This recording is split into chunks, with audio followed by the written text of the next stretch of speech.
Bapak-bapak, ibu-ibu, saudara-saudara kaum muslimin rahimakumullah. Dunia ini penuh dengan berbagai macam kesibukan. Sejak dari petani yang turun ke ladang, pedagang yang berangkat ke pasar, pelajar yang menuju sekolah, sampai kepada pegawai yang berangkat ke kantor, seluruhnya tidak lain untuk mencari sesuatu yang bernama bahagia. Setiap orang menginginkan kebahagiaan, dan tidak seorang pun menginginkan kesengsaraan dalam kehidupan ini. Namun nyatanya tidak setiap orang yang ingin bahagia mengetahui jalan yang harus ditempuhnya untuk sampai kepada kebahagiaan itu. Maka pada kesempatan pertemuan kali ini, saya ingin menyampaikan sebuah hadis dari junjungan kita baginda Nabi besar Muhammad sallallahu alaihi wasallam yang termuat dalam kitab Mukhtarul Ahadits An-Nabawiyah, di mana beliau bersabda, arba'un min sa'adatil mar'i. Ada 4 perkara yang merupakan tanda dari orang bahagia. Saya mau tanya, di antara saudara-saudara yang hadir di sini, apa ada yang kepengen jadi orang sengsara? Ya. Seluruhnya tentu ingin mendapatkan kebahagiaan. Maka menurut resep dari Nabi kita, tanda orang bahagia itu 4. Jadi kalau saudara ingin bahagia, harus mempunyai 4 perkara ini. Yang pertama, orang bahagia itu kata Nabi, darun wasi'un. Punya rumah biar bagus asal gede. Enak ngaturnya, daripada sudah punya rumah kecil, adanya di pinggir kali, gubuk, kalau hujan bocor, miring lagi, kiamat. Loh, kalau gitu Islam materialis dong. Hadis ini boleh diartikan dengan makna hakiki, arti yang sebenarnya. Boleh diartikan dengan makna majazi, arti kiasan. Kalau dia diartikan dengan arti kias, maka yang dimaksud darun wasi'un ay qalbun wasi'un. Rumah yang luas tidak lain daripada hati yang lapang. Karena di situ kunci kebahagiaan yang sebenarnya. Walaupun kita cuma tinggal di petak berukuran 2 kali 3 meter, kalau hati kita luas-luas rasanya rumah itu. Tapi biar rumah kita halamannya saja puluhan ribu hektar, ada kolam renangnya, kamar tidurnya tidak lagi terhitung. Kalau hati yang menempati rumah itu sempit, maka akan terasa sempit jugalah rumah itu. Tempat bergantungnya tidak lain adalah hati. Marilah kita mencoba melihat berbagai pandangan orang tentang bahagia ini. Ada orang menyangka bahwa bahagia itu kalau dia mendapatkan harta yang sebanyak-banyaknya. Siapa yang banyak harta, dialah raja. Apa yang dia mau, seluruhnya bisa dibeli. Keamanannya, dia bisa menyewa petugas. Seluruh fasilitas untuk menyenangkan kehidupannya bisa dibeli. Pendeknya, hartalah segala-galanya dalam kehidupan. Sampai ada pepatah mengatakan, innad darahima fil amakini kulliha taksur rijala mahabatan wa jalala. Sesungguhnya harta, dinar, dirham, uang, di mana-mana selalu bikin hebat orang yang memilikinya. Coba lihat, orang yang punya duit sama yang enggak punya duit, jangan gaya hidupnya, gaya jalannya aja lain. Wahia lisanun liman arada fasahatan, wahia silahun liman arada qitala. Uang adalah senjata yang paling ampuh bagi orang yang mau pergi perang, dan lidah yang paling fasih bagi orang yang mau bicara. Kalau bicara dengan lidah macet, cobalah bicara dengan harta, lancar. Sampai ada pepatah demikian, segalanya bisa diatur dengan harta. Maka di kalangan orang yang berpandangan semacam itu, seluruh kegiatan hidupnya hanya terfokus kepada bagaimana mengumpulkan harta yang sebanyak-banyaknya. tidak peduli halal haram, tidak kenal sore pagi siang dan malam, tidak sempat sujud, jauh dari agama, jauh dari kehidupan yang bersifat ruhaniyah, jauh dari Allah dan sebagainya, sampai dalam Al-Quran dikelompokkan dalam kelompok yang dinamakan lumazah. Allazi jama'a malahu wa 'addadah yahsabu anna malahu akhladah. Mereka mengumpul-ngumpulkan harta sebanyak-banyaknya dan menyangka bahwa harta yang banyak itu dapat mengekalkan hidupnya, mengekalkan kekayaannya, mengekalkan kebahagiaannya. Saudara hadirin yang berbahagia, kalau pandangan hidup ini benar, artinya kalau harta memang merupakan satu-satunya hal yang dapat membuat orang bahagia, tentu di rumah mewah tidak akan pernah ada tangis derita. Tentu di satu tempat di mana fasilitas hidup serba menunjang tidak ada yang namanya penderitaan. Tapi suka dan duka, sedih dan gembira, senyum dan tawa adalah milik setiap orang, baik dia punya harta maupun dia tidak punya harta. Nyatalah bahwa harta semata-mata bukan merupakan jaminan bahwa orang akan bahagia, walaupun tanpa harta orang sulit untuk bahagia. Saya mau cerita, ada orang super kaya, namanya Aristotle Onesimus, raja tanker Yunani. Dia punya kapal tanker saja konon sampai 11 banyaknya. Punya perusahaan penerbangan yang disebut Olympic Airlines. Punya hotel di berbagai kota besar di dunia ini, sejak dari New York, London, Paris, Rome dan sebagainya. Bahkan punya pulau yang dia namakan Pulau Scorpio. Ini kan namanya sudah kaya nggak tanggung-tanggung, punya pulau. Nah, dia punya 2 orang anak, yang satu laki-laki namanya Alexander, yang satu perempuan namanya Maria Onesimus.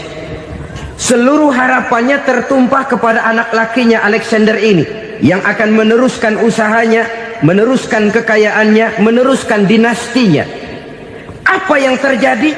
Ternyata anak yang dia harapkan yang bernama Alexander ini mati muda dalam kecelakaan pada waktu dia olahraga. Apa olahraganya? Namanya olahraga anak orang kaya, golongan jet set. Olahraganya olahraga pesawat terbang. Jatuh, ya nggak kapungut, habis mati. Tinggal satu anak perempuannya, Maria Onesimus. Tapi anak perempuan ini juga malah urakan. Terakhir dia pacaran, bahkan kemudian kawin sama orang Rusia. Rupanya Aristotle Onesimus ini broken. Kekayaannya yang berlimpah ruah, perusahaannya yang begitu banyak, siapa yang akan meneruskan? Siapa yang akan menggantikan? Sampai kemudian dia mengurung diri di Pulau Scorpio dan mati di sana secara mengenaskan. Seorang multi jutawan, seorang yang super kaya, mati menyendiri di pulau sepi. Ibarat kata pepatah, anak ayam mati di lumbung. Bukan kekurangan makanan, keurugan makanan. Begitu kehidupan Aristotle Onesimus. Dan banyak orang-orang yang sudah demikian kaya sampai dibingungkan oleh kekayaannya sendiri. Telusurilah kehidupan David Rockefeller misalnya, Henry Ford misalnya, Adnan Khashoggi misalnya. Multi jutawan yang kadang-kadang dibuat keder oleh kekayaannya sendiri. Pantas ketika Imam Ali ditawarkan orang, "Ya Ali, kalau kepadamu disuruh pilih ilmu atau harta, kau pilih mana?" Ya jelas pilih ilmu dong. Kenapa? Pertama, ilmu kalau kita berikan kepada orang lain tambah. Tapi harta kalau kita berikan kepada orang lain kurang. Saudara punya uang 10.000, dibagi orang 5.000, jelas uang saudara berkurang. Tapi saudara punya ilmu, diberikan kepada orang lain bisa, saudara pun makin mantap. Tidak lantas jadi bodoh karena ngajarin orang. Saudara bisa Fatihah lalu mengajarkan orang Fatihah. Orang bisa, saudara pun makin hafal. Tidak lantas setelah diajarin orang ilmunya hilang. Begitu datang dia minta orang, tolong ajarin saya Fatihah. Udah habis, nggak ada.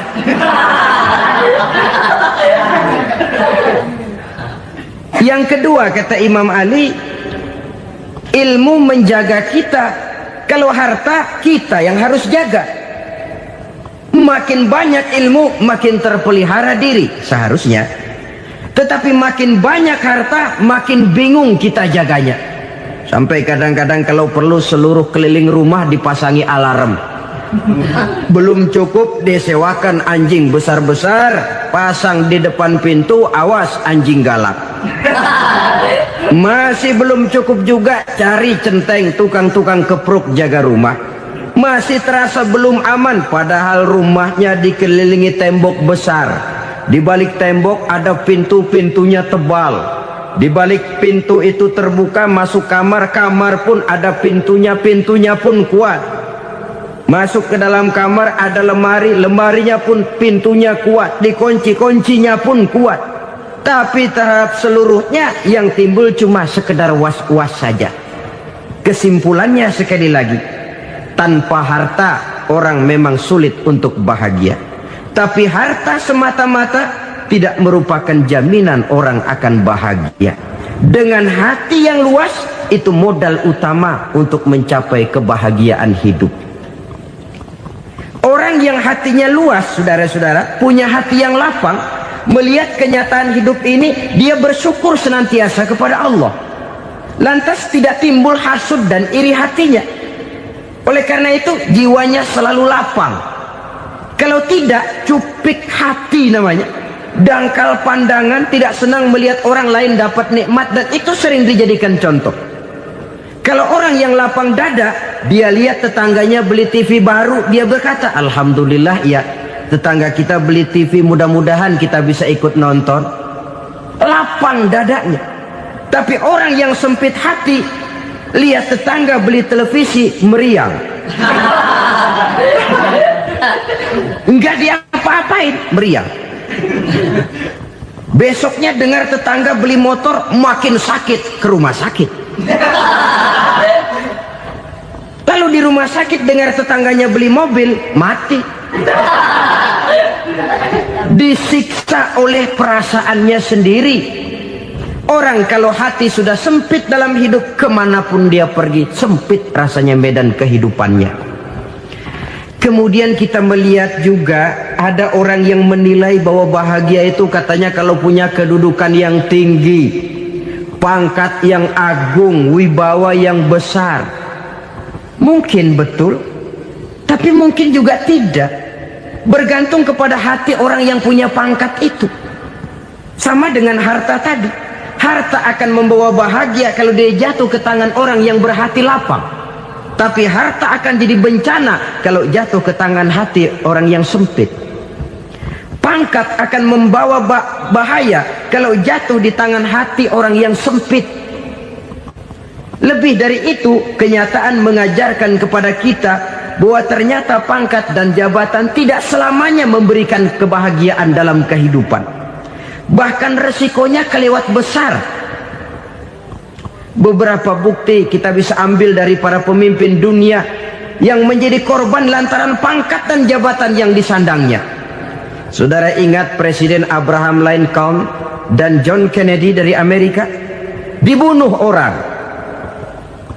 Park Chung-hee dari Korea Selatan, Ziaur Rahman dari Bangladesh, Anwar Sadat dari Mesir, terakhir Indira Gandhi dari India, menjadi korban dari pangkat dan jabatan yang disandangnya dari orang-orang yang tidak senang dia memegang jabatan itu.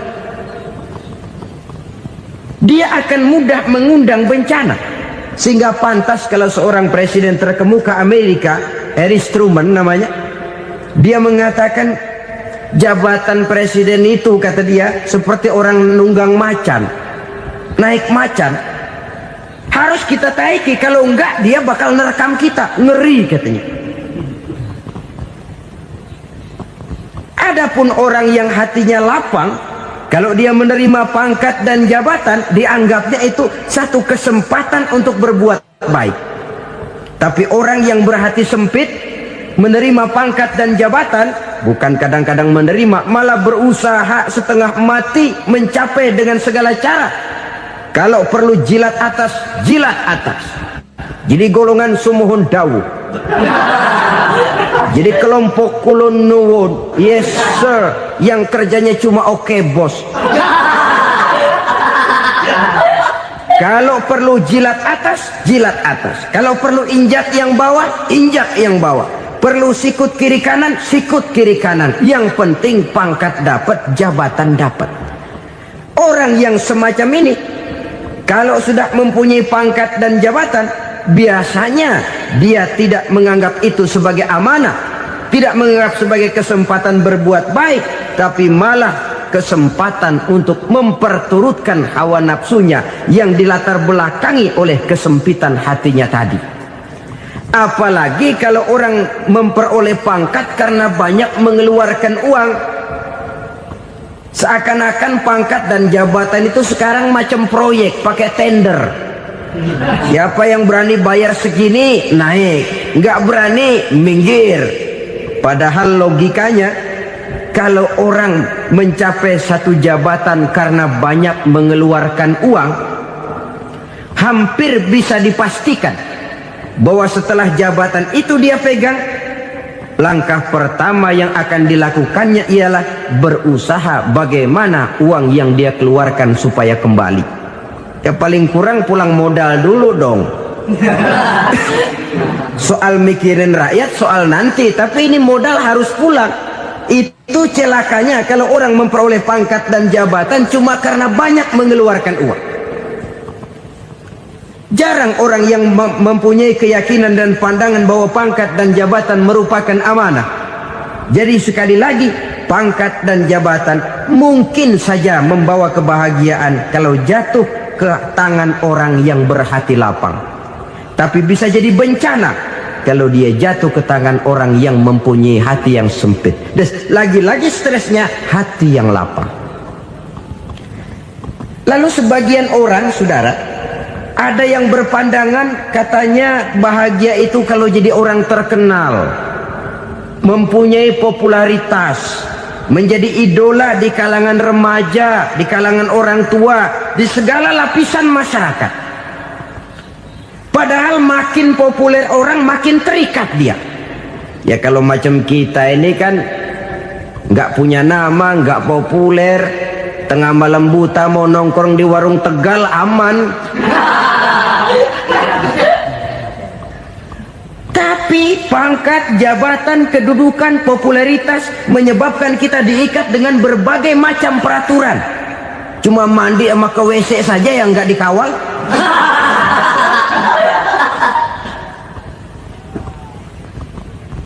Benarkah popularitas, ketenaran membawa kebahagiaan? Mungkin, ya, tapi mungkin juga tidak. Kenapa? Banyak orang-orang populer yang mengakhiri hidupnya secara tragis. Kita ambil beberapa nama. Di Amerika tahun 60-an ada bintang seksi paling terkenal yang dijuluki sex bomb. Bom seks. Sampai sekarang jadi legenda, namanya Marilyn Monroe. Singkatan dobelnya itu inisialnya MM, Marilyn Monroe. Terkenal top sampai dia mati tahun 62, namanya sekarang masih saja dibicarakan orang. Kenapa dia bunuh diri? Tidak punya hartakah dia? Banyak. Kurang populerkah dia? Seluruh dunia mengenalnya. Sejak rakyat kecil sampai pejabat tinggi dia punya hubungan. Kenapa? Jenuh. Dia terlahir dalam keadaan yatim. Setelah itu tidak lama dia berangkat remaja, ibunya meninggal, pindah dari wanita asuh ke wanita asuh sampai 12 orang ibu angkatnya. Dan kekecewaan yang paling parah, setiap laki-laki yang dekat dengannya hanya seperti kapal berlabuh. datang dan pergi silih berganti, padahal dia merindukan seseorang yang bisa melindungi hidupnya. Dia rindukan itu dan dia tidak pernah menemukan. Itu yang akhirnya menyebabkan dia minum pil tidur kelewat dosis, minum obat tidur kebanyakan, ya tidur terus sampai sekarang.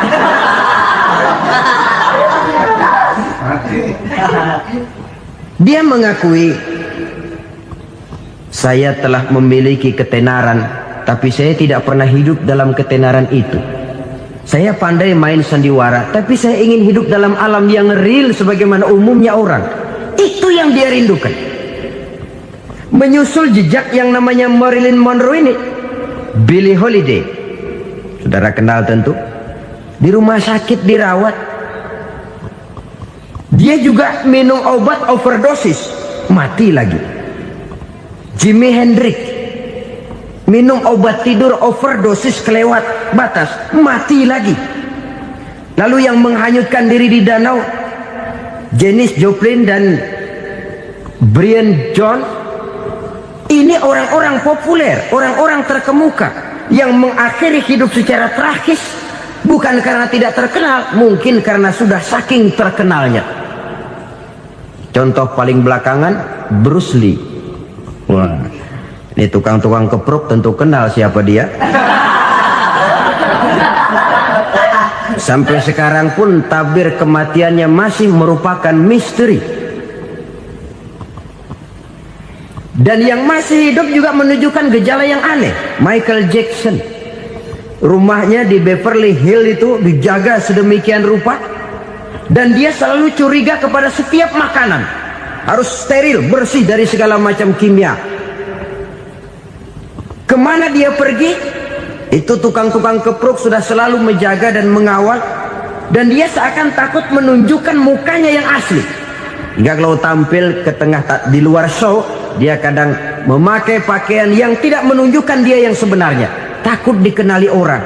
Ternyata popularitas sering jadi momok yang meracuni kehidupan manusia.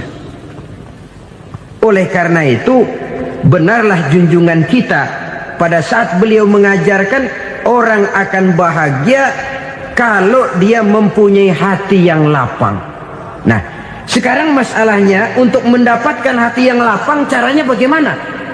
Kita kembali kepada konsep Quran. Allah mengajarkan, ala inna bi dzikrillahi tatmainnul qulub. Ketahuilah bahwa dengan banyak mengingat Allah, hati akan tenang, jiwa akan lapang. Dengan kata lain, dekat dengan agama, merasakan kehadiran Allah dekat dalam hidup, itu muara pertama untuk mencapai hati yang lapang. Ala inna bi dzikrillahi tatmainnul qulub. Jangan macam orang sekarang ingin mendapatkan ketenangan lalu tapak di puncak gunung, di gua-gua, di tempat sepi. Iyalah kalau nggak ada ular. Kalau tergigit ular berbisa, ketenangan belum, mati jelas itu. Islam positif untuk mendapatkan ketenangan. Ala inna bi dzikrillahi tatmainnul qulubi. Bahwa ketahuilah bahwa dengan banyak mengingat Allah, hati akan tenang, jiwa akan lapang, nuansa pikiran akan luas. Karena yang namanya bahagia ada dimanapun manusia berada. Di kampung ada bahagia, di kota ada bahagia, di ngarai, di lembah, di gunung, di hutan, di lautan, di angkasa luar, dimanapun bahagia itu ada kalau kita bermodalkan hati yang lapang ini. Dan hati akan lapang kalau kita dekat dengan agama. Dekat dengan harta buat sementara hati mungkin tenang, tapi ketenangan yang relatif dan temporer. Apalagi orang tiap kali tambah harta, tiap kali tambah rencana, itu wajar. Mungkin sebelumnya saudara berpikir, kalau punya duit 5.000 enak nih. Begitu punya duit 5.000, aduh sayang kalau 10.000 aja. Tiap kali tambah harta, tiap kali lain rencana. Makin banyak rencana, makin menjauhkan kita dari yang namanya ketenangan. Padahal ketenangan merupakan unsur utama untuk mencapai bahagia. dan ketenangan itu bermuara dalam hati manusia. Tengoklah kehidupan ini. Orang yang banyak harta dengan orang miskin, berbedakah rasa sakit yang mereka tanggungkan? Rasanya tidak. Walaupun si kaya tidur di kasur empuk berselimutkan sutra mahal, sementara si miskin meringkuk di balai bambu yang keras dan kasar. Apabila maut datang, dia juga tidak pernah pilih bulu. Maut datang menjemput si kaya di singgasana keemasannya, dikelilingi oleh para pengasuh, dayang dan idang serta para pengawal. Dan maut pun datang menjemput si miskin papa, sehingga ia tergelepar di tepian jalan. Kedua-duanya bernama mati. Kalau nyata bahwa sakit yang ditanggung si kaya tidak beda dengan sakit yang ditanggung si miskin, bukan harta semata yang membuat orang bahagia. Hati yang tenang, jiwa yang lapang penuh kedamaian, karena banyak berzikir dan mengingat Allah, itu merupakan modal utama untuk mencapai sesuatu yang bernama bahagia.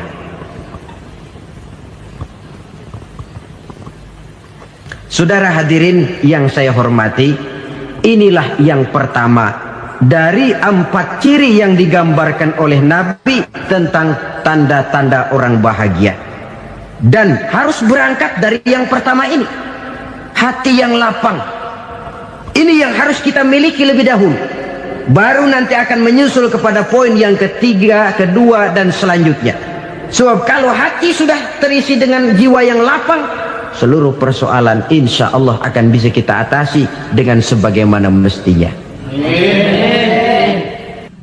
Yang kedua sekarang, tanda orang bahagia menurut baginda Nabi, markabun syariah. Orang bahagia itu, kata beliau, punya kendaraan biar cepat asal lancar. Artinya kemana dia mau pergi mudah. Apa maksud hadis ini? Kalau kita kaji lebih dalam, kendaraan itu kan alat transportasi. Transportasi tidak lain adalah usaha memudahkan komunikasi. Pindah dari situ kepada teori bahwa manusia adalah zon political, makhluk bermasyarakat yang tidak bisa memenuhi kebutuhan hidupnya secara sendirian. Kita memerlukan keberadaan orang lain dalam kehidupan ini. Untuk memakai baju saja kita sudah perlukan petani yang tanam kapas, pabrik yang memintal kapas jadi benang, pabrik yang menenun benang jadi kain, sampai kepada mesin jahit, sampai kepada tukang jahit. Itu cuma untuk memakai pakaian saja. Tidak seorang pun di antara kita yang sanggup memenuhi kebutuhan hidupnya secara sendiri.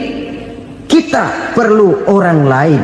Maka kebebasan dalam arti mutlak, kebebasan tanpa batas, itu tidak mungkin ada dalam kehidupan. Karena kita mengadakan yang disebut interaksi sosial. Setiap kegiatan kita tentu melibatkan orang lain. Menurut kita barangkali kita bebas jalan di jalan raya semaunya, tapi orang lain berkendaraan pun merasa bahwa ini ada juga jalan haknya, dan begitu selanjutnya.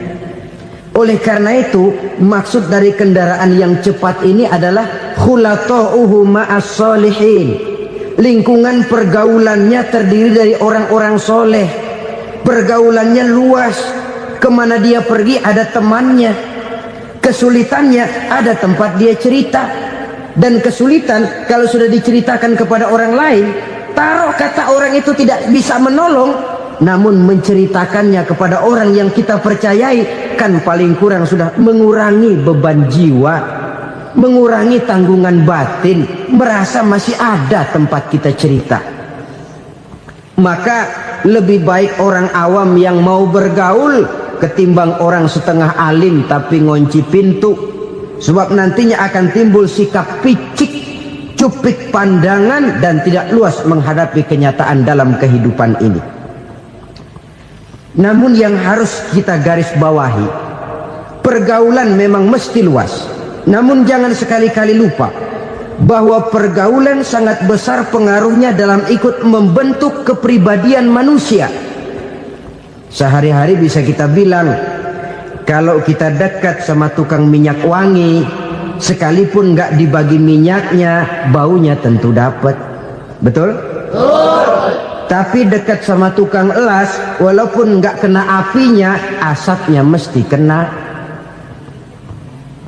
Kalau Syauqi mengatakan lebih jelas lagi, man asyaral asrafa asa musyarrafan wa muasyiral anzali ghairu musyarrafin.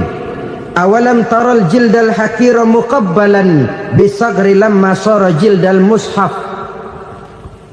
Siapa yang bergaul dengan orang mulia, dia bakal ikut menjadi mulia. Tapi siapa yang berteman dengan orang hina, dia tidak bakal ikut menjadi mulia. Tidakkah kau lihat, kata Syauqi, kulit kambing yang hina pun dicium orang ketika menjadi kantong Quran. Kulit kambing hina, kalau dia sendirian gak ada yang mau cium. Tapi begitu dia bergaul dengan Quran, menjadi kantong Quran, dipakein minyak wangi, ditaruh di tempat yang tinggi, mau diambil dicium dulu, dibawa dengan penuh hormat dan hati-hati. Kulit kambing yang hina lantaran berteman dengan Quran, numpang mujur. Tapi coba lihat kalau kulit kambing berteman dengan kayu, jadi beduk, habis. Zohor dikemplang, asar dipukul. Itu pun sedikit saja, cuma salah milih teman. Yang temannya Quran dihormati orang, yang temannya kayu lantaran jadi beduk, gelap-gelap subuh orang udah kemplangnya.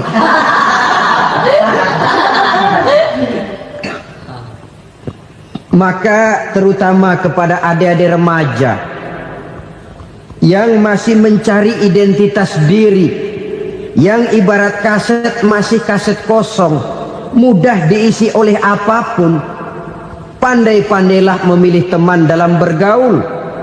Karena banyak orang yang tadinya baik-baik, ketika terseret dalam pergaulan dengan orang yang tidak baik, kebaikannya menjadi lentur dan luntur. Tapi berapa banyak bajingan-bajingan tengik, orang-orang yang berlumur noda dan dosa, tiap hari melakukan maksiat, namun bergaul dengan orang yang baik-baik, pada akhirnya sedikit demi sedikit beringsut dan berangsur dia terbiasa mengikuti kebaikan-kebaikan. Saya tekankan ini kepada remaja karena mereka masih mencari identitas diri. Apa yang mereka lihat mereka mau, apa yang mereka dengar mereka ingin tahu. Coba lihat kehidupan remaja. Pulang nonton film Rambo, pengen jadi Rambo, gagah, maunya belekai melulu. Pulang nonton film Superman, pengen bisa terbang.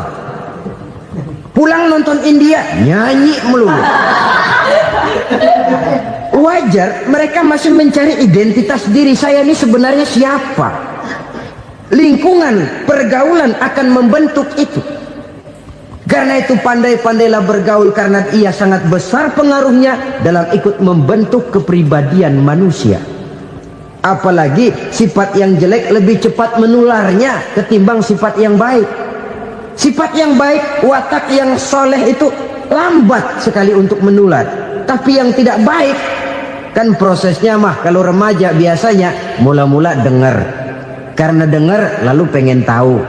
Karena pengen tahu lalu ngeliatin. Begitu ngeliatin kan pengen nyobain. Setelah nyobain ketagihan. Nah, ini prosesnya.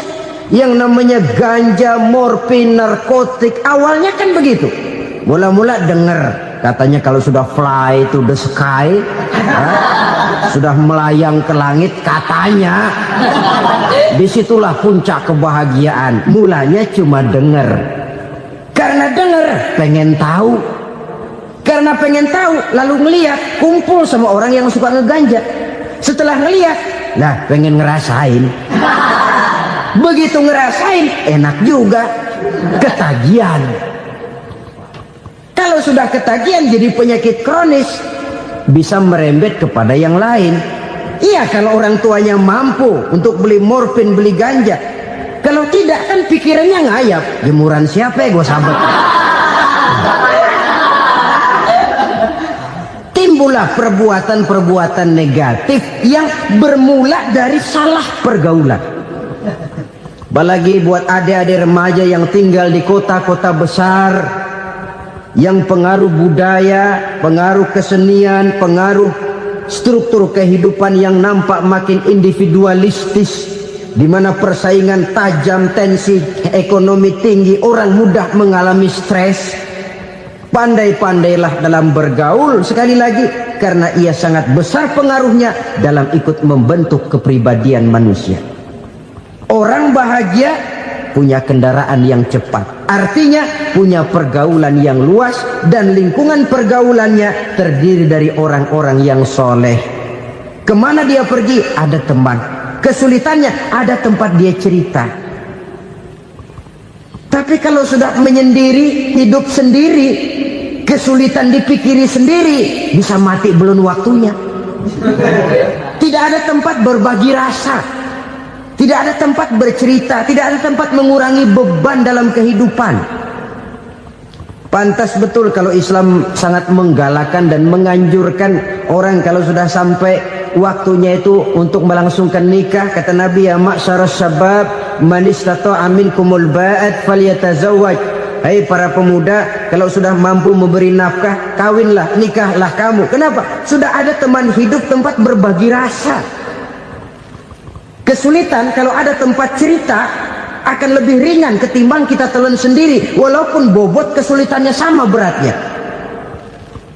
Saudara-saudara kaum muslimin rahimakumullah, inilah ciri yang kedua, punya kendaraan biar cepat asal lancar. Kemana kita mau pergi gampang. Dengan kata lain, setelah hati yang luas, pergaulan yang luas. Dua. Yang ketiga sekarang, tanda orang bahagia itu menurut Nabi, misbahun mudhi'un, punya lampu yang terang. Oh, itu enggak problem. Sekarang sudah zamannya listrik masuk desa, Pak. Lampu sudah terang semua. Betul, kalau itu yang dimaksud. Tapi tidak cuma itu.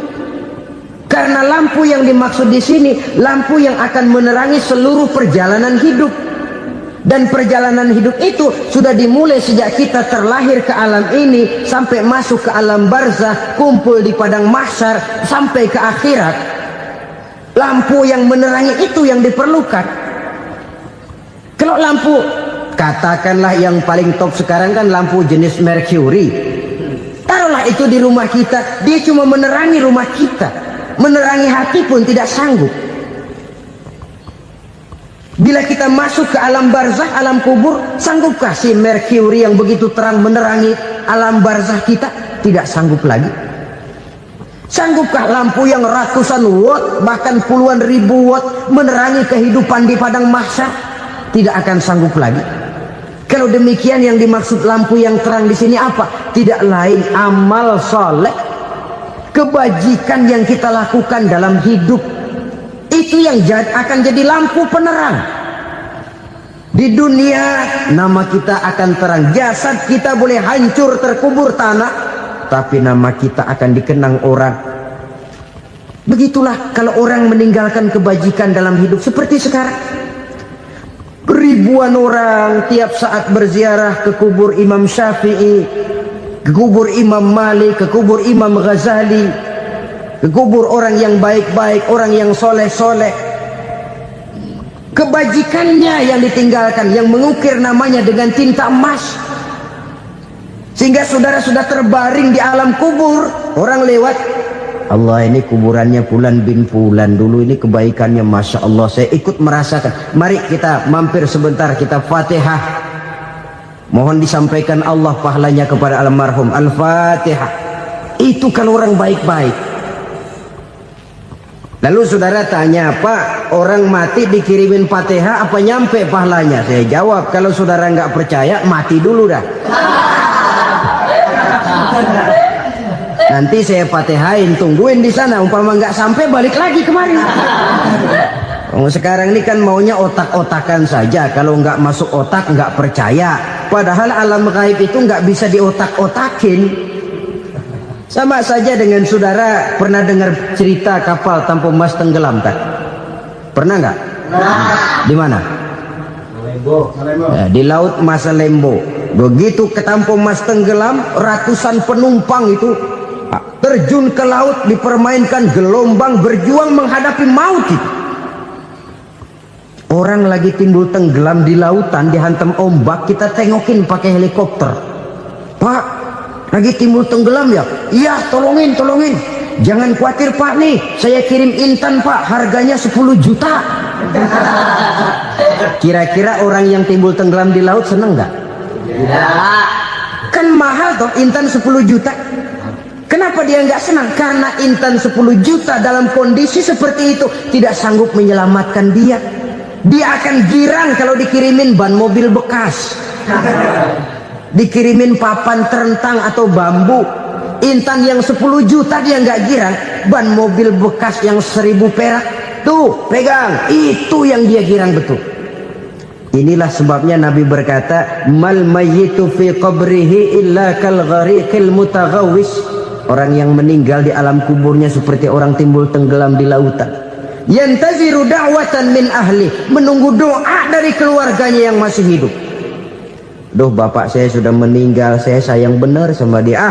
Kirimin kulkas ke kuburannya Itu sama saja dengan tadi orang tenggelam di lautan dikirimi intan yang harganya 10 juta, tidak sampai. Begitulah kalau kebajikan yang kita tinggalkan dalam hidup, sudah mati pun kubur kita masih diziarahi orang. Tapi kalau jahat yang kita tinggalkan, boro-boro lah orang mau doa lewat dekat kuburan kita juga seram. Tuh bajingan no, dulu mati dipendem di situ tuh. Jangan lewat situ, ntar kesurupan, jangan. Lewat saja orang ngeri. Konon lagi membacakan Fatihah dan mengirimkan doa. Hidup pada hakikatnya adalah kesempatan untuk berbuat baik. Maka sekali kesempatan itu diberikan, manfaatkan dengan sebaiknya. Sebab kesempatan kedua tidak akan pernah ada. Kesempatan berbuat baik di sini, di akhirat sudah pembalasan namanya. Sekali kesempatan itu dicabut, dia tidak akan pernah dikembalikan lagi. Kata Iqbal, hidup tidak mundur ke belakang, Bung. Berhenti diinjak orang, mundur hancur. Tidak ada kata mundur dalam hidup ini. Berhenti diinjak orang, mundur kecebur. Tidak ada kata lain, harus maju dalam kehidupan dalam artian yang positif. Hidup adalah kesempatan untuk mengumpulkan kebajikan yang sebanyak-banyaknya. Di situ nilai daripada manusia. Sekarang ini memang nggak kelihatan kok, orang yang banyak pahala sama yang banyak dosa nggak kelihatan kok. Barangkali kalau habis bikin dosa palanya pada benjol, mungkin orang takut sama dosa. Tapi sekarang sama saja, orang yang banyak dosa dengan yang nggak banyak dosa jalan bareng dari belakang, sama, nggak kelihatan beda. Tapi ada waktunya di mana pahala memegang peranan, di mana dosa diperlihatkan.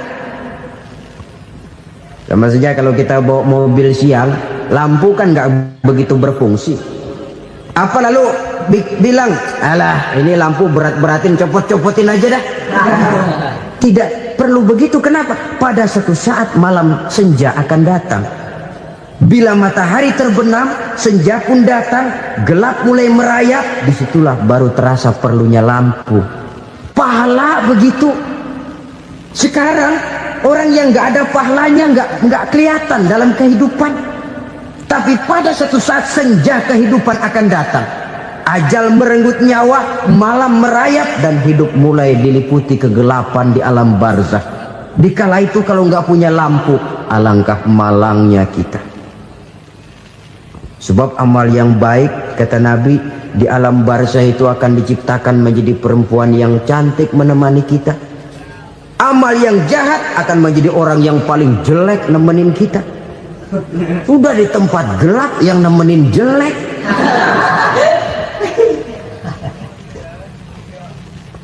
Kaum muslimin rahimakumullah.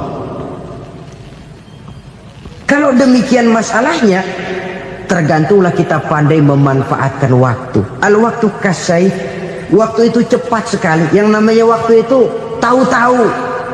Tahu-tahu udah tahun 87. Tahu-tahu udah begitu. Tahu-tahu yang kemarin anak-anak, sekarang udah pada punya anak.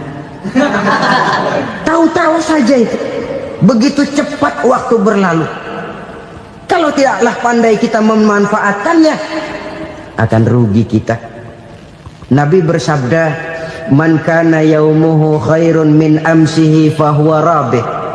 Barang siapa yang hari ini lebih baik daripada hari kemarin, itu orang untung. Hari ini lebih baik daripada kemarin, bulan ini lebih baik dari bulan kemarin, tahun ini lebih baik dari tahun kemarin, itu orang yang beruntung. Tahun kemarin sembahyangnya maghrib doang, sekarang udah tambah isya. Tahun kemarin cuman Idul Fitri aja ngancem bener, sekarang udah tambah Jumat, lalu tambah lagi maghrib, tambah lagi isya, dan selanjutnya. Hari ini lebih baik daripada kemarin, itu orang yang beruntung. Wa man kana yaumuhu mislu amsihi fahuwa khasir. Lalu barang siapa yang hari ini sama saja dengan hari kemarin, itu orang rugi. Hari ini sama dengan kemarin, rugi itu. Bulan ini begitu, bulan kemarin begitu, tahun ini begitu, tahun lalu juga begitu. Rugi itu orang. Rugi apa? Rugi umur. Umur tambah, amalan gak pernah tambah. Dan saya pikir lebih merupakan azab ketimbang nikmat kalau orang dikasih panjang umur cuma untuk numpuk dosa. Mending mana? Panjang umur banyak dosa sama pendek umur dikit dosa? Mending mana? Mending mana? Ya, paling mending tentu panjang umur banyak pahala. Tapi kalau tidak, sekali lagi, lebih merupakan azab ketimbang nikmat kalau orang diberikan panjang umur tapi cuma untuk sekedar menumpuk dosa. Kehilangan kesadaran bahwa dunia bukan terminal akhir dari satu perjalanan. Dia cuma halte di mana kita berhenti sebentar untuk menuju kepada terminal yang hakiki. Saudara-saudara kaum muslimin rahimakumullah, inilah lampu yang akan menerangi kehidupan, amal yang kita lakukan di dalam kehidupan. Jadi yang dimaksud dengan lampu yang terang, kebajikan yang kita kerjakan dalam hidup. Nah, setiap orang di awal tadi saya bilang ingin bahagia. Bahagia itu kan hakikatnya kumpulan senang dan selamat. Senang, selamat. Apa bedanya? Senang tapi tidak selamat, nggak bahagia. Selamat tapi nggak senang, nggak bahagia orang. Contoh, kalau orang korupsi, duitnya banyak, senang dia, tapi keselamatannya. Ada tentara baris di samping rumahnya udah bingung, padahal tentara latihan. Tentara cuma latihan, dia bingung. Senang, tapi karena keselamatannya tidak terjamin, dia tidak bahagia. Sebaliknya pegawai negeri jujur benar cuma segaji-gajinya, selamat nggak korupsi tapi melarat, ya nggak bahagia juga, kurang senang. Kesenangan dan keselamatan untuk dunia saja, ya sekali lagi, kalau cuma sekedar untuk dunia saja bisa dibeli pakai uang, bisa dibeli pakai uang. Saudara ingin selamat bisa dibeli pakai uang, saudara ingin senang bisa dibeli dengan uang. Tapi setelah mati masuk ke alam barzah, habis kekuasaan uang. Nggak bisa lagi beli keselamatan pakai uang, tidak mungkin lagi membeli kesenangan dengan uang. Di situ pahala yang megang peranan. Makin banyak pahala, makin banyak saham untuk membeli kesenangan dan keselamatan, untuk memperoleh yang namanya bahagia. Dan jangan lupa loh, di alam barzah kita nggak sebentar, menunggu datangnya kiamat. Loh iya, kalau kita begitu dikuburin terus kiamat datang, untung. Tapi kalau masih harus 1000, 2000, puluhan ribu tahun yang akan datang, dalam satu penantian yang begitu lama, tanpa saham untuk memperoleh kebahagiaan, satu kemalangan yang tidak ada pernah putus-putusnya. Janganlah tergelincir oleh kebahagiaan sebentar yang menipu dengan mengorbankan kebahagiaan hakiki yang berjangka panjang. Apa artinya senyum sejenak kalau harus ditebus dengan tangis seumur hidup? Biarlah kita minum jamu, pahit memang, getir memang, tapi kan besok badan sehat. Daripada sekarang minum sirup, manis memang, enak memang, tapi bibir pada jontor besoknya. Sirawan, batuk, nggak karu-karuan. Banyak orang tertipu oleh kesenangan yang sebentar, padahal laisa kullu ma yalma'u zahaban. Belum tentu semua yang berkilat itu emas, belum tentu semua yang gemerlap itu intan. Karena itu marilah manfaatkan kesempatan yang diberikan Allah ini untuk mengumpulkan kebajikan yang sebanyak-banyaknya. Yang terakhir sekarang, yang keempat, tanda orang bahagia kata Nabi. Zaujatun salihah. Orang bahagia itu tanda yang keempat kata Nabi, punya istri biar cakep asal taat. Sudah surga itu gitu. Cakep taat. Istri kayak gitu, kalau belum mati jangan dikuburin dulu. Sudah cakep taat lagi, tapi kadang-kadang enggak, udah jelek ngadat melulu. Apa yang mau dipilih? Sebab itu Quran mengatakan istri pakaian untuk suami, suami pakaian untuk istri. Kenapa suami istri diibaratkan pakaian? Alangkah tingginya gaya bahasa Quran ini. Suami istri teman hidup, hidup perjalanan panjang. Sejak kita dalam rahim sudah ada hidup kan di sini. Sampai ke alam dunia, masuk ke alam barzah, kumpul di padang mahsyar, sampai menuju akhirat, itu perjalanan hidup.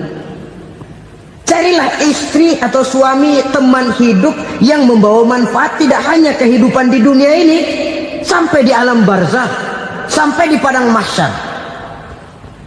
Suaminya mungkin meninggal lebih dulu, atau istrinya mungkin meninggal lebih dulu, tapi suami atau istri yang masih hidup berbuat kebajikan. Suami saya meninggal, ada hartanya, saya sedekahkan, niat pahala untuk almarhum suami saya. Ini teman hidup, tidak dibatasi dan tidak bisa dipisahkan oleh maut sekalipun. Zohirnya mungkin pisah, badannya mungkin pisah, tapi hatinya, jiwanya, kebersamaannya dalam menghadapi kehidupan.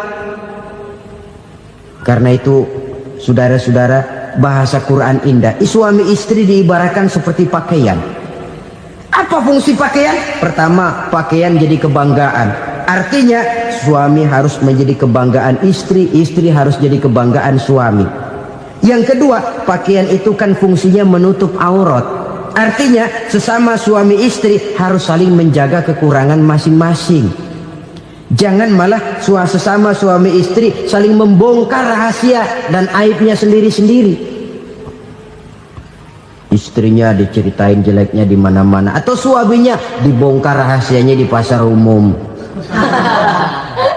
Itu sudah tidak lagi berfungsi sebagai pakaian. Kenapa semua ini diperlukan? Karena kita menyadari bangsa yang baik terdiri dari masyarakat yang baik. Masyarakat yang baik merupakan susunan dari warga yang baik. Warga yang baik adalah terdiri dari rumah tangga yang baik. Dan rumah tangga yang baik merupakan susunan dari pribadi yang baik. Dari situ langkah dimulai. Membangun satu bangsa yang baik diawali dengan membangun rumah tangga yang baik, dengan menciptakan pribadi-pribadi yang baik. Sehingga dari sini diharapkan berkembanglah nilai-nilai kebaikan. Orang akan bahagia mempunyai istri yang soleh. Kenapa? Tidak ada seorang suami bisa sukses jadi apapun dia, apapun profesinya. Dokterkah, kiaikah, mubalikah, petanikah, pengusahakah, pejabat tinggikah, tidak ada seorang suami yang bisa sukses tanpa peran serta istrinya. Walaupun memang peranan itu tidak begitu kelihatan, tapi sangat menentukan. Karena itu, saudara hadirin yang saya hormati, Islam sangat menghargai kaum wanita, memberikan kedudukan yang tinggi sepanjang tidak mematikan kodrat kewanitaannya. Nah, kalau sudah kesuksesan ini diawali dari rumah tangga, karier di masyarakat mudah untuk dikejar. Tapi keberantakan di rumah tangga merupakan kegagalan pertama di tempat lain. Nah, inilah saja yang dapat Al-Fakir sampaikan pada pertemuan kali ini.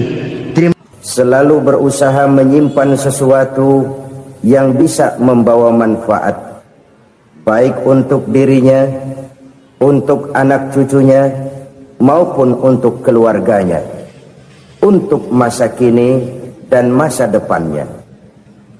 Kadang simpanan itu berbentuk uang, kadang berupa tanah, lain saat berbentuk pabrik, dan lain sebagainya.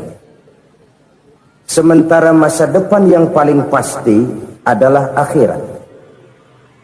Jika untuk masa depan dunia kita rela memeras keringat, membanting tulang, pergi pagi dan pulang petang, menyimpan uang, menyimpan tanah, menyimpan pabrik, pernahkah kita merenung jika satu saat kiamat datang, kita dibangkitkan dari kubur masing-masing, berdiri di padang mahsyar untuk mempertanggungjawabkan seluruh kegiatan hidup kita di dunia ini, lalu kita akan menuju ke alam akhirat. Sudahkah kita mempunyai simpanan untuk akhirat kita? Pada pertemuan kali ini saya ingin menyampaikan sebuah hadis di mana Rasulullah sallallahu alaihi wasallam bersabda, "Arba'un min kanzil jannah." Simpanan sorga ada 4 macam. Yang pertama, ikhfa'us sadaqah, menyembunyikan sedekah. Saudara-saudara kaum muslimin, sebagaimana yang kita maklum bahwa Allah Subhanahu wa taala melebihkan sebagian rezeki dari kita terhadap yang lain. Ada yang kaya, ada yang setengah kaya, ada yang miskin, ada yang setengah miskin, dan selanjutnya. Ada yang gajinya kecil tapi penghasilannya gede. Ada yang penghasilannya gede tapi nggak punya gaji. Ada juga yang memang gajinya gede dan penghasilannya gede. Kelebihan rezeki merupakan sunnatullah dan tidak harus membuat kita merasa lebih dari yang lain. Bahkan sebaliknya, kelebihan itu harus membuat kita ringan tangan untuk menolong mereka yang memang memerlukan pertolongan. Kalau saudara diberikan ilmu, maka pertanyaan akhirat cuma satu: ilmumu kau amalkan untuk apa? Kalau saudara diberikan umur yang panjang, pengadilan akhirat juga bertanya satu: umurmu kau habiskan di mana? Tapi kalau saudara diberikan harta, pengadilan akhirat akan bertanya 2: hartamu kau dapat dari mana? Kau belanjakan kemana? Dari mananya ditanya, dan kemananya juga ditanya.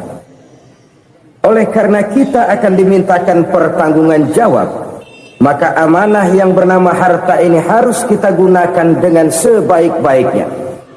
Ada penggunaan yang merupakan kewajiban, itu zakat namanya. Ada penggunaan yang sewaktu-waktu, itu infak namanya. Ada yang lebih sewaktu-waktu lagi, dan itu sedekah namanya. Zakat dia terikat oleh haul dan nisab, oleh putaran batas waktu dan ukuran dari harta itu sendiri. Sedangkan infak terikat oleh situasi dan kondisi perekonomian seseorang. Sedangkan sedekah tidak terikat dengan apapun.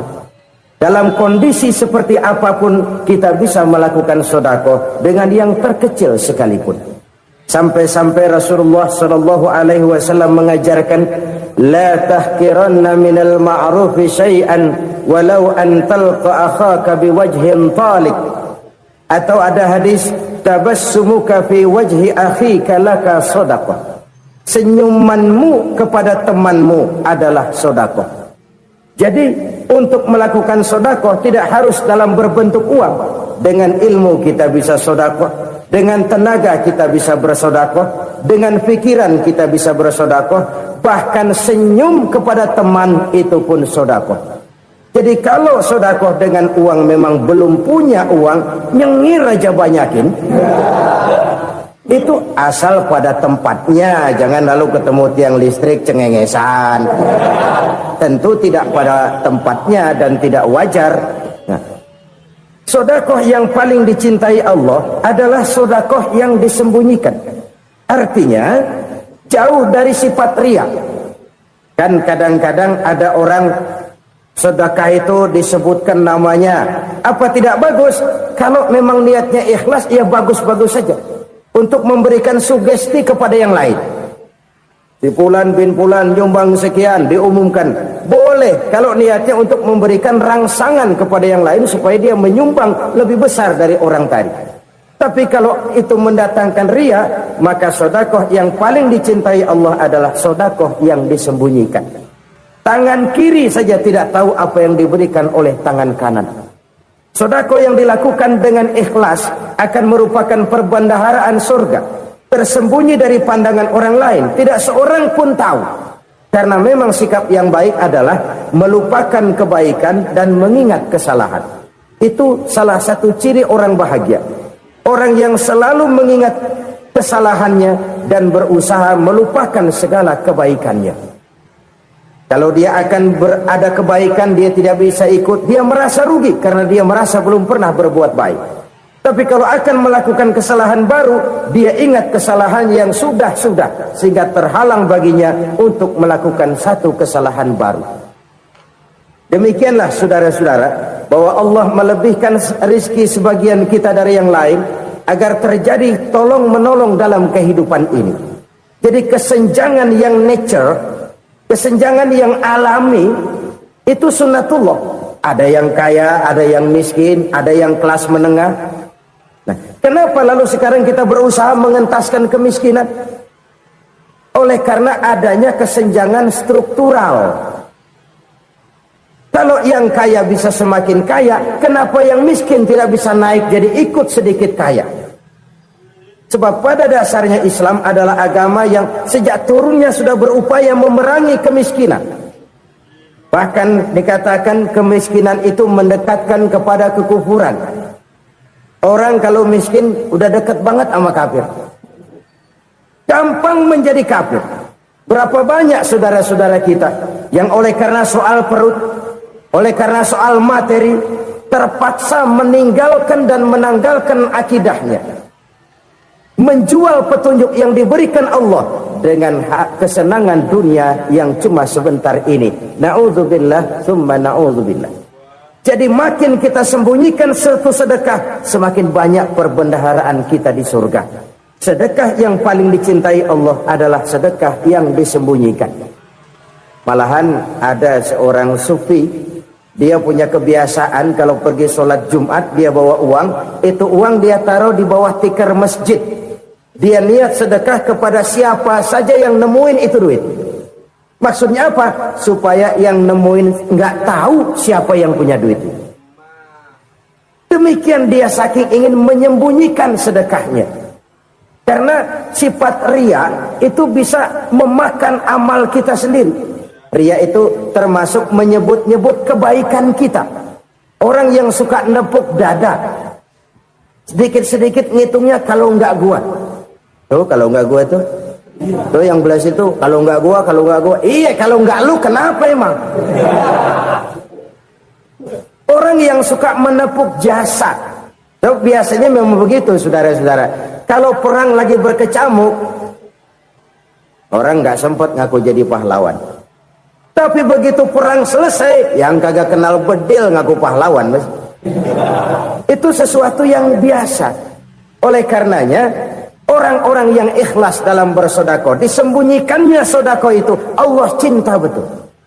Malahan ada hadis memberikan jaminan, inna sedaqatal mar'il muslimi tazidu fil umri wa tadfa'u mitatas su'i.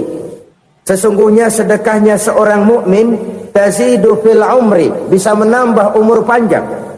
Wa tadfa'u mitatas su'i, dan menyelamatkan manusia dari mati secara su'ul khatimah. Jadi siapa yang kepengen panjang umur, banyaklah sedekah. Yang bosan hidup, pelit terus.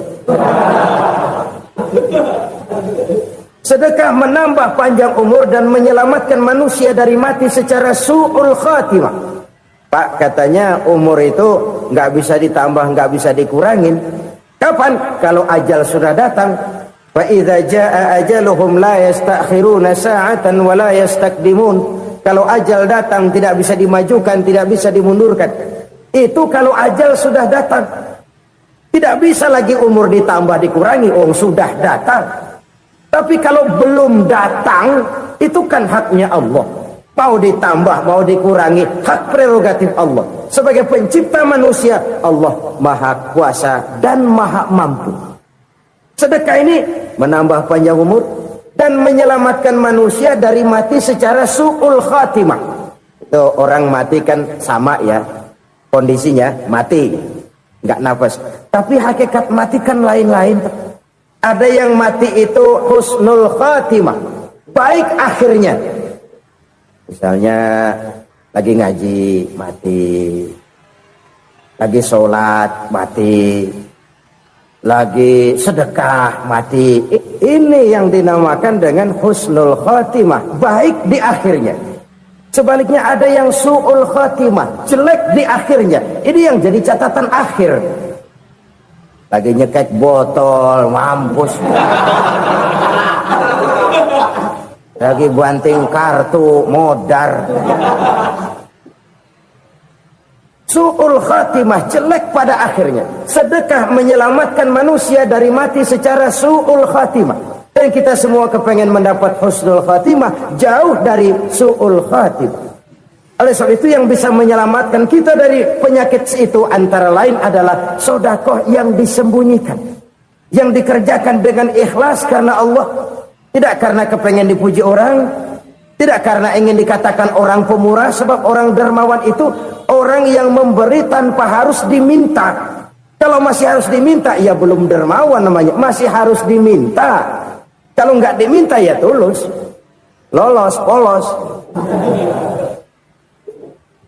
Saudara-saudara kaum muslimin rahimakumullah, harta adalah amanat dan akan kita pertanggungjawabkan. Allah melebihkan rizki sebagian kita dari yang lain agar kita saling tolong menolong, bantu membantu. Nabi janjikan siapa yang meringankan beban saudaranya muslim di dunia, Allah akan meringankan bebannya di akhirat nanti.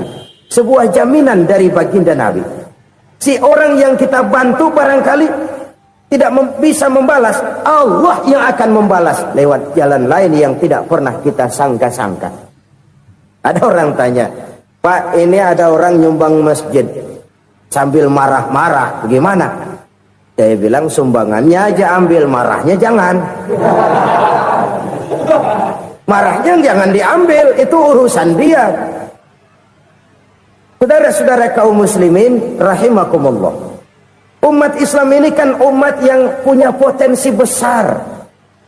Kadang kita merenung, kenapa kadang-kadang pembangunan masjid kok lambat sekali? Kalau hotel hari ini peletakan pertama, bulan depan peresmian. Supermarket hari ini peletakan batu pertama, minggu depan peresmian. Tapi kalau sudah yang namanya masjid, kadang-kadang peletakan batu pertama sekaligus jadi batu terakhir. 3 tahun, 4 tahun, campur nebar jalak di jalanan, duit dijaring kayak ikan sepat. Apa tidak ada orang Islam yang kaya? Banyak.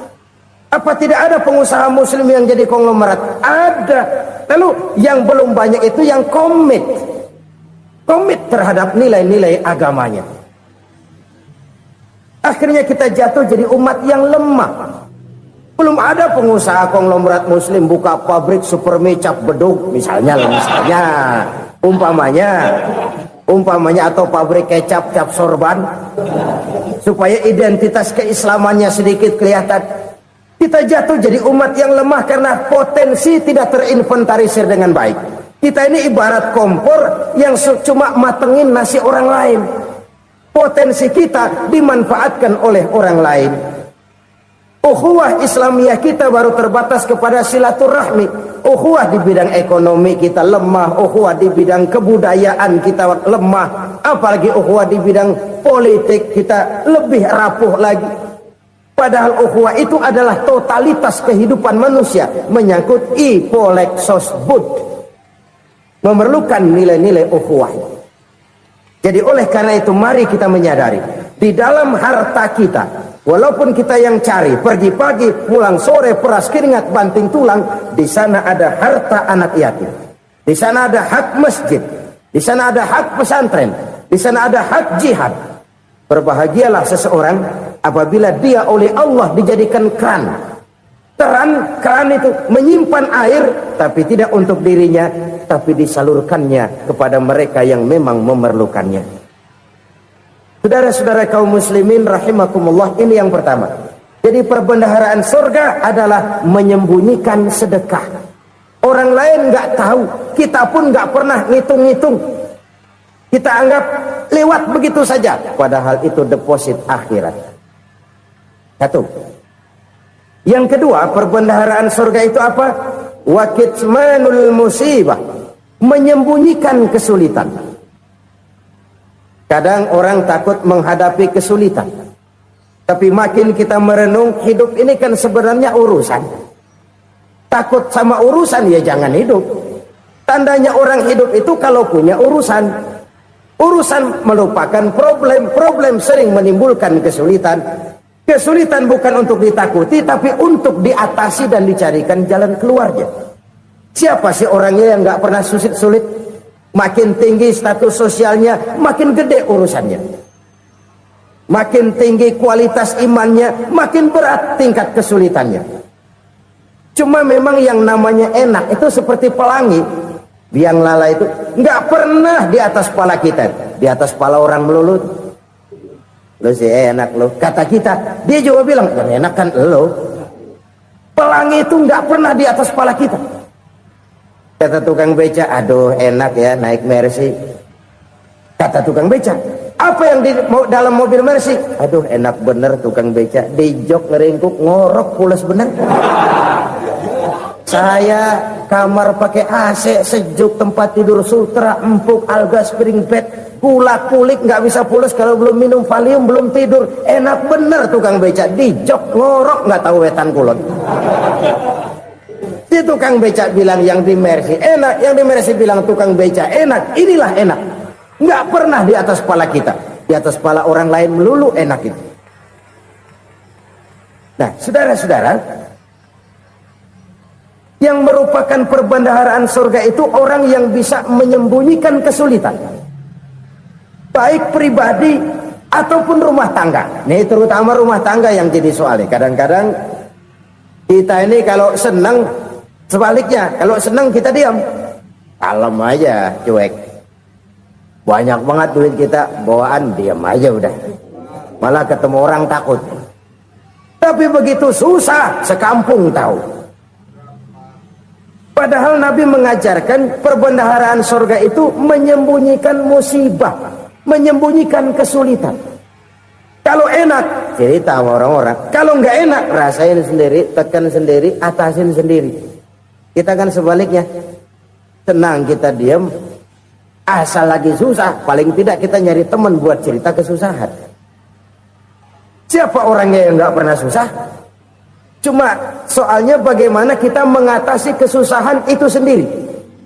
Begitu juga misalnya kalau orang sudah berumah tangga, itu orang tuanya harus menjadi tempat dia cerita yang enak-enak saja. Yang nggak enak rasain berdua, selesaikan berdua, atasin berdua. Jangan dibalik. Asal senang diam, giliran susah saja. Maknya laporan. Terbalik. Bisa menjaga security informasi. Maka nama bayam keluar diam, malah seluitan. Enak amat lo makan daging ayam. Security informasi. Saudara-saudara kaum muslimin rahimakumullah, ujian yang terberat itu yang pernah diberikan kepada para nabi, para rasul, para aulia, para ulama. Makin tinggi keimanan, makin berat bentuk kesulitan. Ayo saya kemukakan satu contoh saja. Ada seorang nabi yang kaya, nabi kaya, namanya Nabi Ayub. Iblis kalau orang begini kan keki, ibadahnya rajin, kaya. Nih yang kayak begini susah digodain.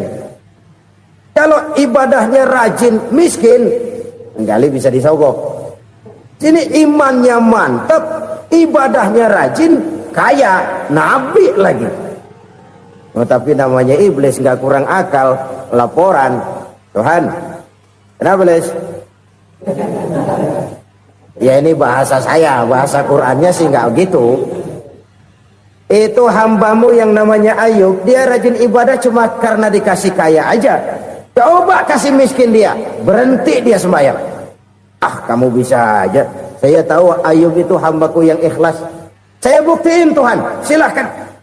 Dibuktiin lah, iblis turun ke alam ini. Yang mula-mula dia lakukan, dia rusak sawah ladang Nabi Ayub. Dia binasakan binatang ternak Nabi Ayub. Sehingga dalam waktu singkat, jatuhlah Nabi Ayub dari orang paling kaya jadi orang paling miskin. Beliau masih ibadah di mihrab dalam masjid. Datang iblis. Saudara Ayub, ya, lagi ngapain? Ibadah. Nyembah Allah, nyembah Allah. Oh, percuma. Kenapa? Tuhan yang ente sembah nih, dia udah bikin miskin ente. Sawah ladang ente hancur lebur, binatang ternak binasa. Sekarang ente jadi orang paling miskin. Ngapain nyembah Tuhan kayak begitu? Tekor. Udah berhenti dah ibadah, berhenti ibadah. Ini iblis sama Tuhan laporannya lain, yang dikerjakan kepada Nabi Ayub juga lain. Benar begitu iblis kata Nabi Ayub? Iya, sawah ladang saya habis, buras. Binatang ternak saya binasa, binasa. Saya miskin, bangpak. Apa jawab Nabi Ayub? Bukan innalillahi, ini hebat. Alhamdulillahillazi a'tani wa akhadha minni. Segala puji bagi Allah yang telah memberikan harta kepada saya dan sekarang mengambilnya lagi. Alhamdulillah. Allah yang ngasih, Allah yang ambil. Itu mah urusan Allah. Iblis cuman ibadah jalan terus, sujud lagi Nabi Ayub. Iblis seleher gondok banget. Dasar Nabi nggak mempan dia apa-apain. Miskin malah alhamdulillah. Allah yang ngasih, Allah yang ambil. Jadi kalau kita tidak komit, kita tidak terikat kepada kaya, miskin, senang, susah, apa yang bisa bikin kita susah? Jadikan kekayaan, kemiskinan, jadikan senang, susah sebagai anak buah yang bisa kita atur. Jangan kekayaan ngatur kita, jangan kemiskinan ngatur kita. Kita yang harus mengatur mereka. Senang, susah, kaya, miskin, bahagia, sengsara, jadikan itu anak buah yang bisa kita atur. Kalau sekarang kita kaya, lain saat boleh jadi kita miskin, semiskin-miskinnya. Allah yang ngasih, Allah yang ambil. Tenaga mana yang bisa menghalangi? Ibadah jalan terus. Iblis makin gondok. Dasar Nabi loh. Akhirnya apa? Nabi Ayub dikerjain, diberikan penyakit. Demikian fatal penyakitnya. Bayangin, udah miskin sakit. Masya Allah. Miskin sakit. Sakitnya nggak lama, kira-kira 16 tahun. Istrinya 3, 2 mental minta ceraiin. Ngerawatin laki bengek begini. Senang belum tentu, susah udah pasti nih. Cerai aja, cerai dah. Cerai. Tinggal satu Siti Rahmah yang setia menemani beliau. Sesetia-setianya hati perempuan. Satu saat Siti Rahmah bilang, "Bang, iya, abang kan Nabi, Bang. Lalu, namanya Nabi kan doanya jarang meleset, Bang. Maksud kamu minta kenapa sih sama Tuhan biar abang sembuh baik dah, Bang?" Siti Rahmah, iya. Saya sakit berapa tahun sih dah? 16 tahun, Bang. Sebelum ini saya sehat berapa tahun? Ya kira-kira 60 tahun, Bang. Nah, coba ente banding-bandingin, Rahmah. Saya dikasih sehat 60 tahun, dikasih sakit 16 tahun. Sudah nggak sabar mau doa kepada Allah minta sembuh. Saya malu kepada Allah. Diuji dengan yang luar biasa seperti ini, tidak mengganggu stabilitas kehambaannya. Dia tetap menghamba kepada Allah Subhanahu wa ta'ala. Saudara-saudara kaum muslimin rahimakumullah. Kunci menghadapi kesulitan itu apa? Allah jelaskan dalam satu ayat, wa basyiris sabirin alladzina iza asabathum musibah qalu inna lillahi wa inna ilaihi raji'un. Gembirakan orang-orang yang sabar Siapa mereka itu? Yang apabila mendapat musibah mereka kembali kepada keyakinan dasar, segalanya dari Allah dan segalanya akan kembali kepada Allah. Ini konsepsi dasar dari sikap muslim dalam menghadapi berbagai kesulitan. Segalanya dari Allah, segalanya akan kembali kepada Allah. Kalau ini sudah kondisi dasarnya, maka kita akan lapang menghadapi kenyataan bagaimanapun pahitnya. Apakah itu namanya miskin, apakah itu namanya sakit, bahkan maut sekalipun. Maut sekalipun. Segalanya dari Allah, segalanya akan kembali kepada Allah. Ini sikap hidup, bukan sekedar ucapan. Kita kadang-kadang menjadikannya sebagai ucapan. Mulutnya sehingga berhenti, innalillahi wa inna ilaihi rajiun, tapi nangisnya terus gerung-gerungan. Bukan itu, ini kesadaran moral. Kalau segalanya dari Allah, segalanya kembali kepada Allah, kan sebenarnya cuma nunggu giliran. Hari ini saya nyembayangin dia, entah hari apa saya disembayangin orang. Hari ini saya antar dia ke kubur, entah hari apa orang nganterin saya ke kubur. Hari ini saya tahlilkan dia, entah nanti kapan orang tahlilkan saya. Segalanya dari Allah, segalanya akan kembali juga kepada Allah. Oleh sebab itu saudara-saudara, kesulitan bukan untuk ditakuti. Kesulitan justru untuk diatasi, dicarikan jalan keluarnya. Dan tidak ada orang yang tidak pernah mendapat kesulitan. Tidak ada. Semakin tinggi status sosial, semakin tinggi kualitas keimanan, semakin besar juga tingkat kesulitan.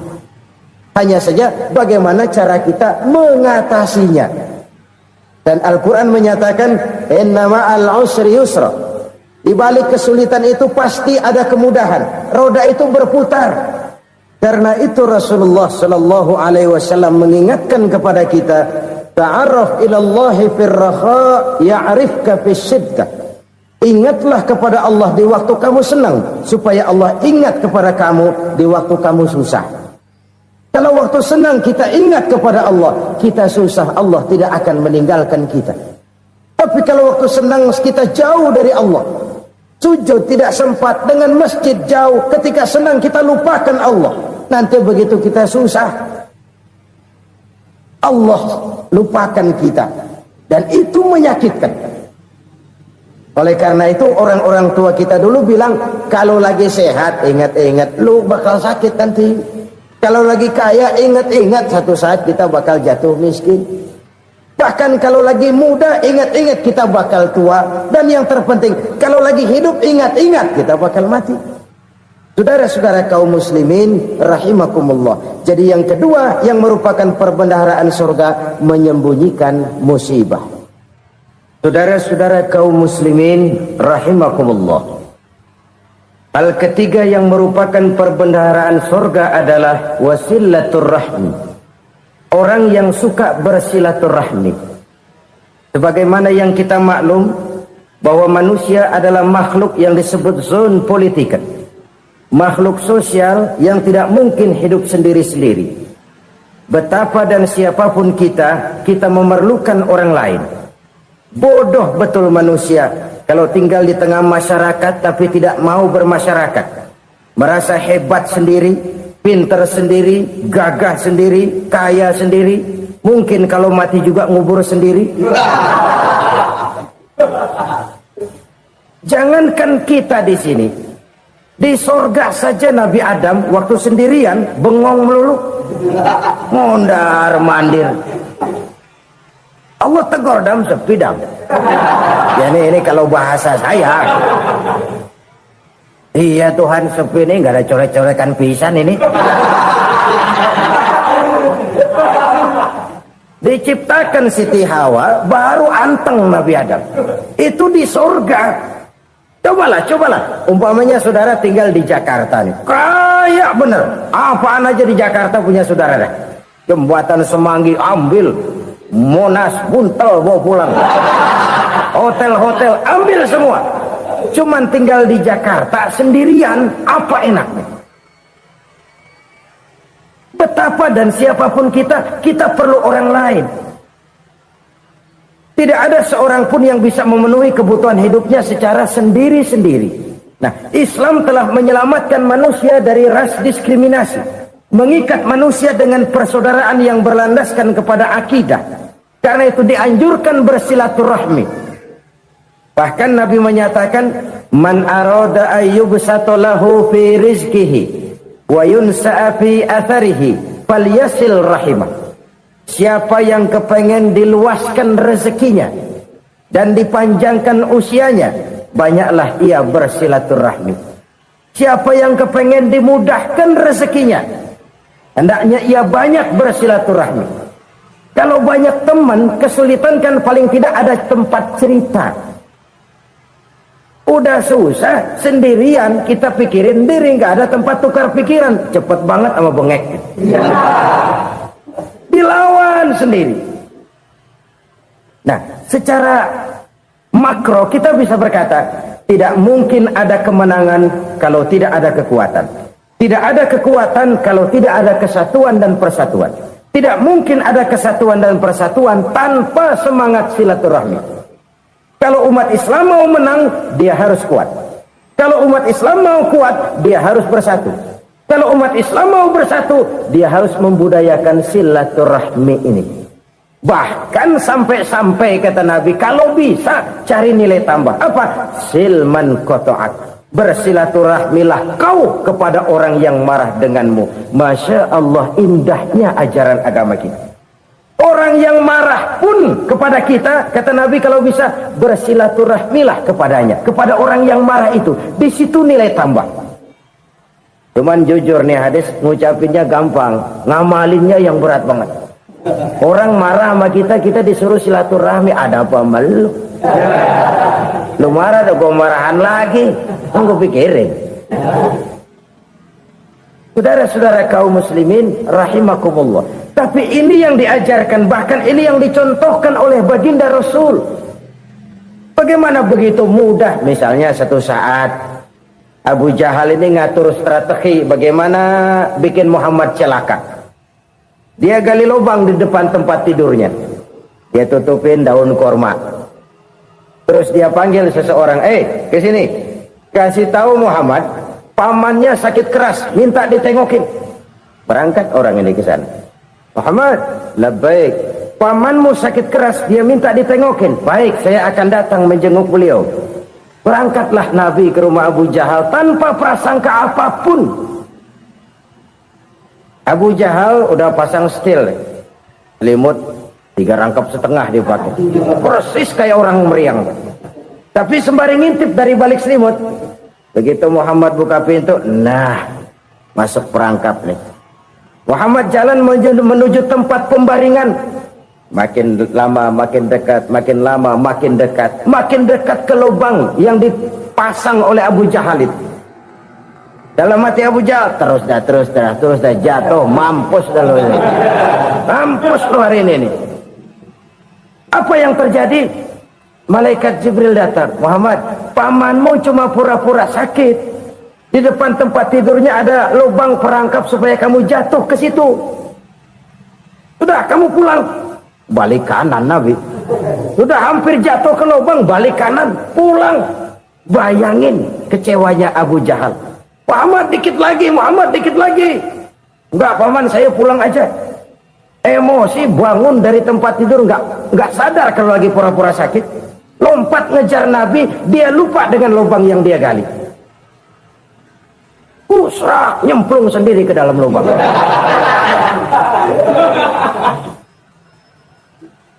Nabi terus berlalu. Ini terjadi keanehan. Jatuh ke lubang yang dia gali itu sebenarnya nggak terlalu dalam ya, antara 3-4 meteran lah. Tolong saya jatuh ke lubang ini. Datanglah pelayan-pelayannya itu. Angkat saya dari sini. Oh, yang ngulurin tambang. Satu gulung, belum juga nyampe itu tambah. Kurang, beli lagi ke warung. Sambung, ulur lagi, nggak juga bisa sampai. Wah, ini kerjaan Muhammad ini. Tolong, siapa salah seorang kamu ke rumah Muhammad? Kasih tahu, encangnya kecebur. Minta ditolongin. Sampaikan kepada Rasul. Kenapa? Pamanmu jatuh ke lubang, Muhammad minta tolong diangkatin. Tambang udah nyambung-nyambung nggak nyampe juga. Ya, nanti saya datang, saya tolong. Coba. Nyata-nyata orang berniat jahat mau mencelakakan dia. Datang dia menolong. Ini yang disebut air tuba dibalas air susu ya ini. Bukan sebaliknya. Air tuba dibalas air susu. Paman, kecebur ya? Iya Muhammad, tolongkan. Pegang tangan saya. Nabi ulurkan tangannya. Nyampe. Dipegang oleh Abu Jahal. Diangkat ke atas. Sampai atas. Apa kata Abu Jahal? Sihirmu memang hebat Muhammad. Udah ditolongin dikata sihir. Ya enak kita kemplang kan itu orang begitu. Urusan apa? Tapi inilah akhlak. Kalau bisa kamu bersilaturahmilah dengan orang yang marah kepadamu sekalipun. Orang marah kita tetap baik. So, kalau kita berbuat baik sama orang yang memang baik, rasanya sih biasa-biasa aja. Orang baik kita baik lagi, ya draw aja, belum ada nilai tambah di situ. Baru ada nilai tambah kalau kita bisa berbuat baik kepada orang yang nyakitin kita. Itu namanya kita setingkat di atas dia. Dia sakitin kita, kita berbuat baik sama dia. Dia pelit sama kita, kita baik sama dia. Dia marahin kita, kita deketin dia. Di situ kita punya nilai tambah. Jadi siapa yang ingin diluaskan rezekinya kata Nabi dan dipanjangkan umurnya, hendaklah ia banyak-banyak bersilaturahmi. Sederhana sebenarnya silaturahmi, tapi silaturahmi membangkitkan semangat kesatuan dan persatuan. Kesatuan dan persatuan melahirkan kekuatan. Dalam matematika 1 ditambah 1 pasti 2. Tapi di tengah masyarakat, 1 orang takut ditambah 1 orang takut, hasilnya jadi 2 orang setengah berani. Kenapa setengah berani? Karena udah berdua. Tadi pan takut sendirian. Kalau dia kumpul turu-turu takutlah jadi berani. Kita yang lemah, kita yang tidak berdaya, kita yang miskin, kalau mau kompak bersatu, apa yang nggak bisa kita kerjain? Apalagi tinggal di kota besar, pilihan cuma 2. Bertahan atau minggir. Bertahan atau minggir. Untuk bisa bertahan harus mampu bersaing. Untuk mampu bersaing harus punya keahlian. Keahlian harus ditunjang dengan pendidikan, ditambah oleh kekompakan sebagai umat. Udah miskin mencar mulu, orang injak kita. Orang nggak pandang urusan apa malu.